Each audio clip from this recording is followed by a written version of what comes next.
दफ़ा 144 नाफिज और अब रैली आज भी नहीं निकाली। इनकी अपोजिशन तो कहती है कि बंदे कम थे, लेकिन हमारी रिपोर्ट्स बताती हैं बंदे तो खासे थे। लेकिन आप समझते हैं कि ये दानिशमंदाना फ़ैसला था कि आज इंतज़ामिया ने रोका और रुक गए पीटीआई?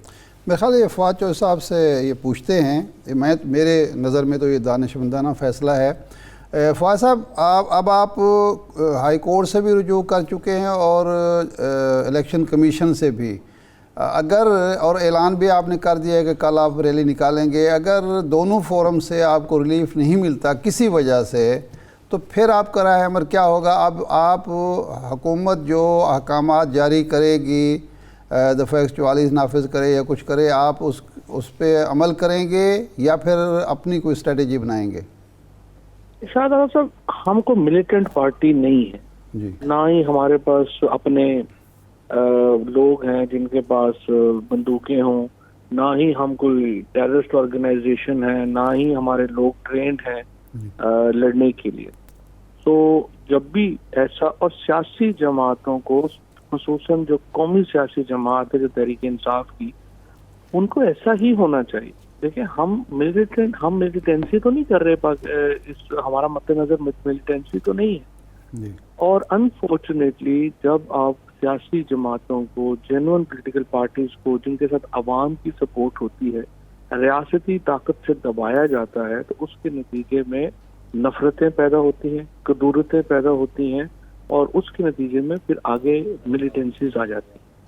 ये इसीलिए हमारा नुक्ता नजर यही रहा है और हमने पूरी कोशिश यही की है और मुसलसल कर रहे हैं कि कन्फ्रंटेशन से हम बचें।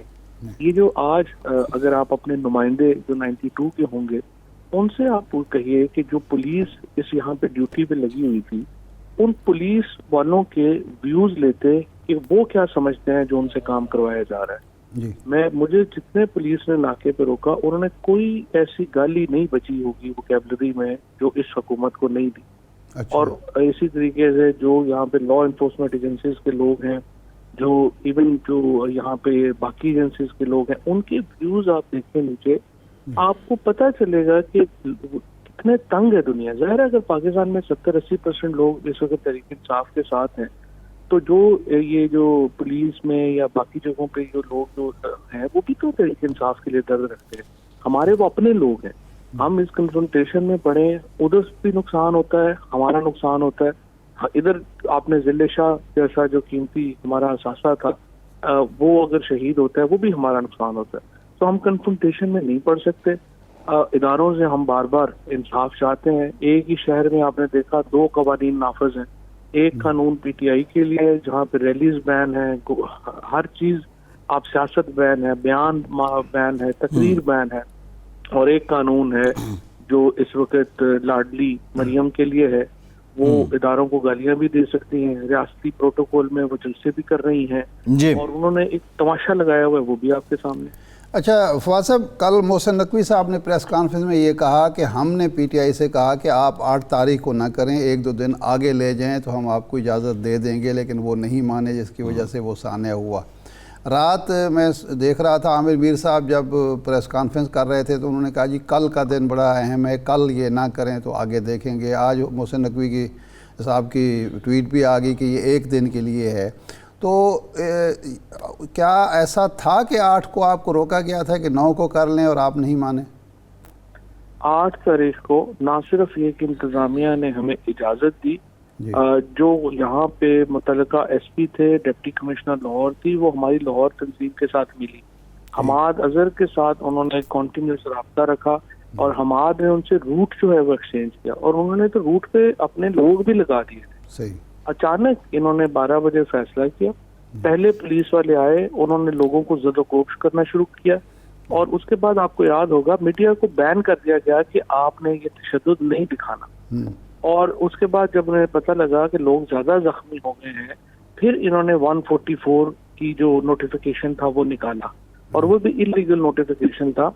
और उसके ऊपर इंशाल्लाह हम FIR भी करवाने जा रहे हैं मोहसिन नकवी और सारी कंपनी पे। और उसके बाद जब ये जिले शाह की शहादत हुई, तो मैं इस्लामाबाद था, और इन्होंने मेरे पे, इमरान खान साहब पे, हम सब पे कत्ल का मुकदमा जो है वो कर दिया और फिर 2 दिन बाद कहा कि नहीं वो कत्ल नहीं, एक्चुअली हमसे गलतफहमी हो गई थी, ये हादसा था। इतने इनकॉम्पिटेंट, इतने नाअहल, नालायक, बदतीनियत, और मैं ये कहूँगा कि ऐसे लोग लगा दिए हैं जो देखिए इनका कोई तजुर्बा नहीं है गवर्नेंस में। इन लोगों ने जिंदगी में कभी कोई काम नहीं किया हुआ। ये कोई जो है वो कुछ बेचता। फवाद चौधरी साहब, कल आमिर मीर साहब हमारे साथ मौजूद थे। बेचते इधर लगे हैं, वजीर लगे। कल आमिर मीर साहब हमारे साथ मौजूद थे। वो ये कह रहे थे कि ये जो जिले शाह की मौत वाक़ई हुई है, ये बुनियादी तौर पे एक ट्रैफिक हादसा है और इसको जो लोग कत्ल का रंग देने की कोशिश कर रहे हैं उनके खिलाफ भी मुकदमा किया जाएगा। और उनकी मुराद जो है वो अब आपकी क़यादत से थी। आप जो कह रहे हैं कि उसको तशद्दुद के नतीजे में मारा गया, तो अब क्या इंफॉर्मेशन मिनिस्टर बेचारा आमिर ऐसे जो है वो पता नहीं क्यों मिसयूज हो रहा है और मुझसे होना नहीं चाहिए हमारा, मुझे नहीं पता। खैर नहीं मैं उस पर क्या कमेंट कर। असल बात ये है, आपने पोस्टमार्टम रिपोर्ट देखी, आपको उनसे पूछना चाहिए था आमिर मीर साहब से कि अब आप कह रहे हैं कि ये हादसा था, तो 2 दिन पहले तो आपने ही कहा कि ये कत्ल है। उसके बाद आप ही ने इसका पोस्टमार्टम जो हुआ है, उस पोस्टमार्टम में जो 26 इंजरीज हैं और उन 26 इंजरीज में जो नाजुक अज़ा है उस पे डंडों के निशान है। तो आप बताइए कि कौन सी ऐसी गाड़ी थी जिसका फ्रंट एक्चुअली डंडों से लेस था, और जो लगती है तो पहले डंडे लगते हैं और फिर गाड़ी लगती है। और दूसरी बात यह है कि ये तो बिल्कुल अहमक है ना, इनको जिंदगी में इनको पता ही कोई नहीं है गवर्नेंस का, ये चीज़ों का इनको। और ये जो आईजी बैठ के कल कह रहा था, आप बताइए कि जब कभी बंदा हिट होता है गाड़ी में तो गाड़ी के ऊपर कभी खून लगता है? खून तो बाद में बहता है, जब आप जब इंसान जख्मी हो जाता है उसके ऊपर तो खून नहीं होता। खैर एनीवेज, इनकी तो प्रेस कॉन्फ्रेंस बिल्कुल जहलाना बात थी। और मोहसिन नकवी और ये जो आईजी है और सीसीपीओ है, देखिए इन्होंने कत्ल का मुकदमा भुगतना है, इन्होंने जेलों में जाना है, इन्होंने इनके वर्सा को जिस तरीके से ब्लैकमेल किया वो खबरें बाद में आनी है। ये लोगों ने जो जुल्म किया है ये हो ही नहीं सकता कि इस जुल्म का हिसाब ना हो। इंशाल्लाह ये दुनिया में ही हिसाब हो।